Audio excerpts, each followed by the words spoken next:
Système hydraulique chargé à 80%. Ok, on rajoute un peu plus.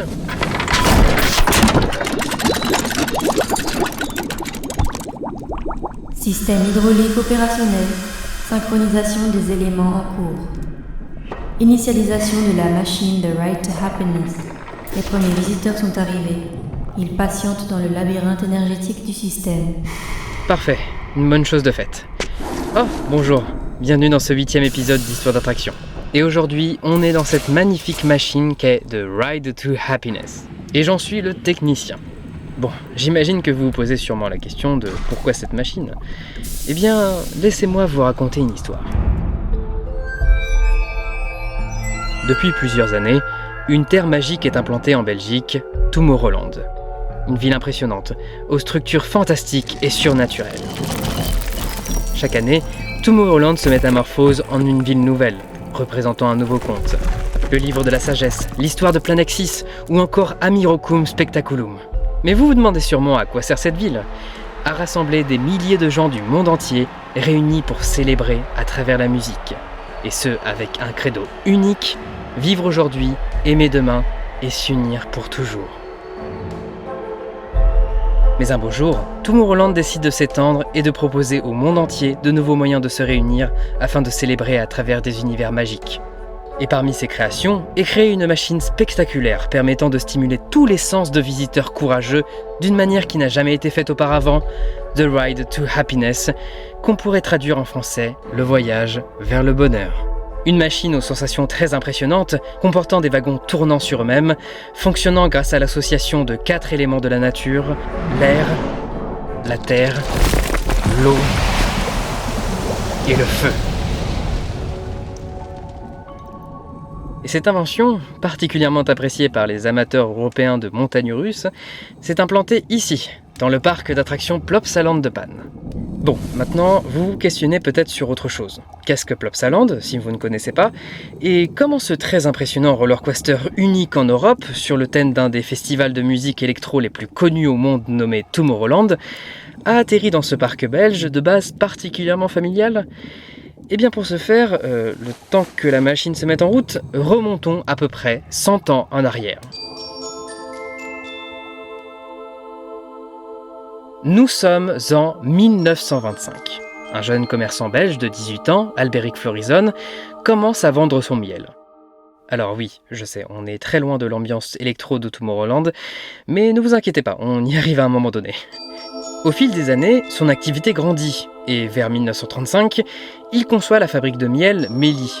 En parallèle, afin de transmettre la culture du miel, Albéric construit une cafétéria et un jardin d'enfants sur le thème de sa fabrication, situé dans la Panne, une commune belge balnéaire, non loin de la ville française de Dunkerque. Après une période complexe, où l'activité de Mélie a dû s'arrêter au cours de la Seconde Guerre mondiale à cause de l'occupation, le parc d'attractions Mélie prend réellement forme en 1952 à la Panne. C'est à partir des années 60 que le lieu connaît une réelle évolution, comprenant des nouveautés ainsi que des agrandissements fréquents. Et avec le boom des parcs d'attractions en Europe dès cette période, Mélie Park commence à devenir de plus en plus réputé. Les attractions progressent en termes d'ambition et aussi en sensations, même si cela reste particulièrement familial. Mais à l'approche du 3e millénaire, un rachat de Mélie Park est proposé par une société belge de production audiovisuelle principalement dédiée aux enfants et adolescents, le Studio 100. Une entreprise à l'origine par exemple de séries sur Maya l'abeille, Vic le Viking ou encore Heidi. C'est alors que, dès 2000, Mélie Park devient la propriété de l'entreprise. Et pour rendre hommage à une de ses productions, une série télévisée sur un lutin nommé Plop, le parc change d'identité pour devenir aujourd'hui Plopsaland de Panne. Celui-ci garde certaines attractions déjà présentes à l'époque et d'autres arrivent au fil des années. Les décors changent néanmoins, pour une grande partie, souvent avec pour thématique les différentes productions du Studio 100. C'est la raison pour laquelle on peut retrouver des attractions sur Heidi, Maya l'abeille ou encore Vic le Viking. C'est alors le début d'une grande aventure pour le Studio 100, qui va fonder le groupe Plopsa, un ensemble de parcs de loisirs situés en Belgique, Allemagne, Pays-Bas, Pologne ou encore Tchéquie. Les parcs Plopsa mettant particulièrement en valeur des productions pour un public assez jeune, les attractions et leurs sensations sont plutôt familiales. Mais en 2009, Plopsaland de Pan ouvre une attraction qui se veut différente en termes de sensations, Anubis The Ride, sur le thème de la série pour ados Anubis, produite par le Studio 100, diffusée notamment sur Nickelodeon. Ce roller coaster, conçu par l'entreprise allemande Gerstlauer, particulièrement intense, montre l'envie de proposer un nouveau niveau de sensations fortes chez Plopsaland, si bien que cette attraction est qualifiée de nombreuses fois comme meilleure montagne russe de Belgique par les prestigieux Diamond Theme Park Awards. Et ça ne sera pas la seule fois où le parc aura soif de nouveautés aux sensations très fortes.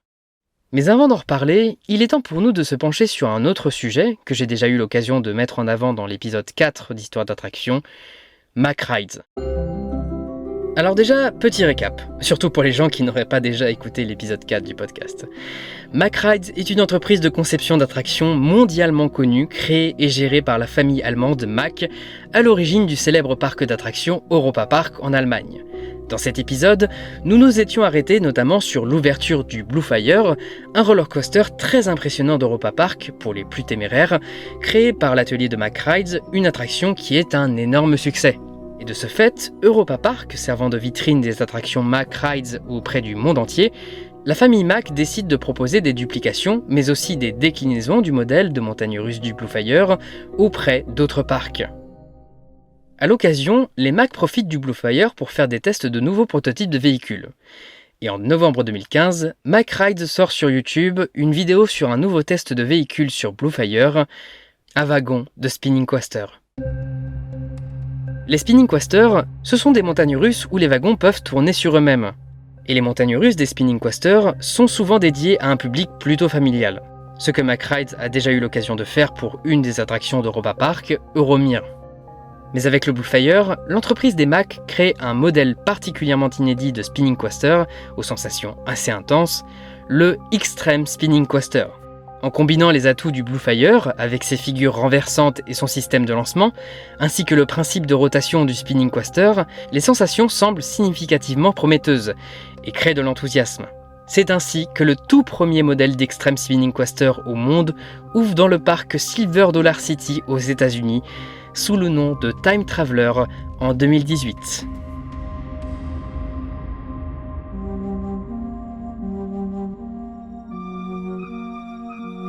Mais un jour, cette attraction d'un nouveau genre serait testée par la direction des parcs Plopsa. Celle-ci semblerait pas mal convaincue par cette nouveauté, mais cela n'est pas pour rien. Le temps passant et la concurrence proposant des montagnes russes toujours plus impressionnantes, Plopsaland veut proposer un grand nouveau roller coaster, une sorte de successeur d'Anubis The Ride.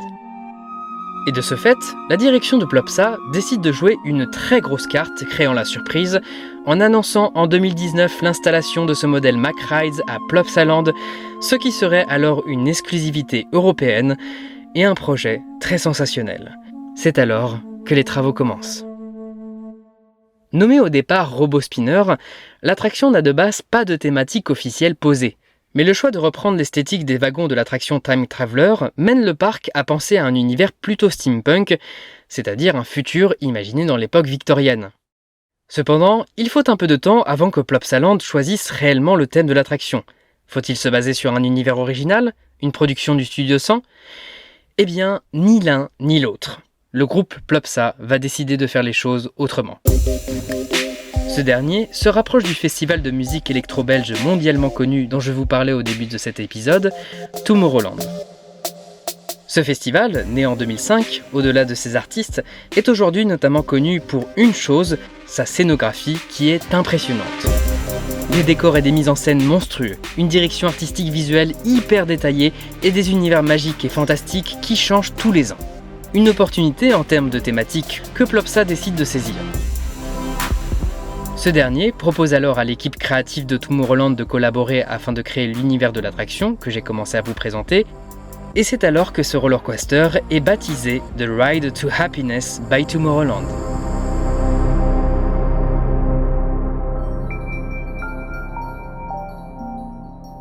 La chose plutôt intéressante dans la décoration de ce roller coaster, c'est l'optimisation d'espace et l'ambition.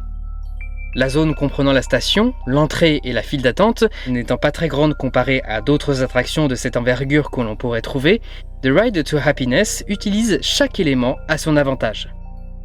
Par exemple, le bâtiment du garage des trains est totalement décoré, il sert d'ailleurs d'entrée à l'attraction. L'aiguillage permettant d'accéder à ce garage est également habillé d'une sorte de moulin fantaisiste et la file d'attente profite aussi de l'espace situé en dessous de la station et du garage, tout en présentant aux visiteurs les fameux 4 éléments de la nature permettant narrativement de faire fonctionner la machine. La station, quant à elle, est dominée par une sorte d'humanoïde à l'allure plutôt féminine qui conclut la présentation de la machine où vont embarquer les passagers. Le tout dans une zone thématique renforçant encore plus l'univers de l'attraction avec une boutique ou encore un point de restauration.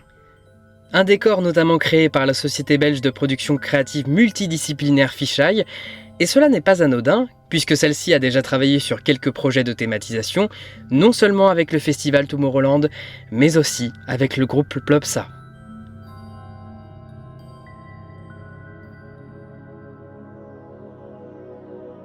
Et avec ces 2 zones de propulsion, la qualifiant de multi-launch coaster, ses 5 inversions, ses wagons rotatifs, sa musique embarquée ou encore sa décoration particulièrement impressionnante sur le thème de Tomorrowland, The Ride to Happiness ouvre ses portes à Plopsaland de Panne le 1er juillet 2021.